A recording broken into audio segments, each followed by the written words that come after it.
So what is discrimination? Discrimination is the act of making unjustified distinctions between people based on the groups, classes, or the other categories to which they belong or are perceived to belong. People may be discriminated on the basis of race, gender, age, religion, disability, or sexual orientations, as well as the other categories. When children and young people are treated unfairly and discriminated against because of who they are, this can have a detrimental effect on their mental health, their self-esteem, and their educational performance. It is important that schools and settings understand who might be at risk of discrimination, what they should do to minimize discrimination, and how they can buffer and support children and families who may be at risk of being discriminated. There are two types of discrimination. It is the direct and indirect discrimination.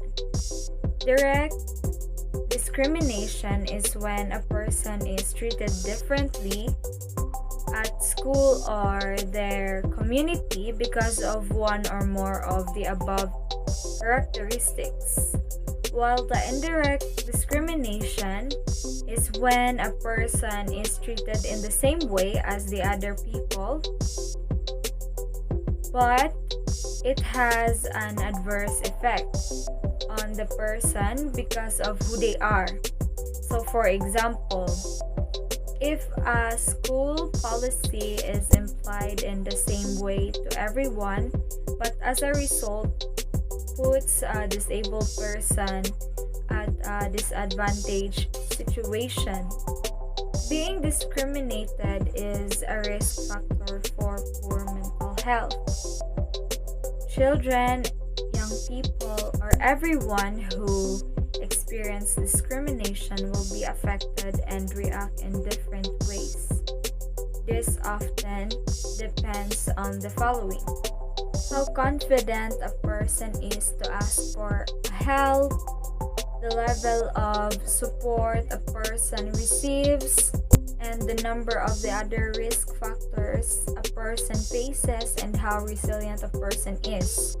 People who experience discrimination may feel different to other people in some way or less than, can also impact their feeling of belonging or how they see their identity, have lower self-belief or self-worth, feel powerless and frustrated, have reduced aspirations, struggle to reach their full potential, and may be at higher risk of being bullied. What schools and further education settings can do? Children and young people or everyone needs to learn in a safe, caring, and respectful environment which conveys positive messages about their identity, diversity, and faith.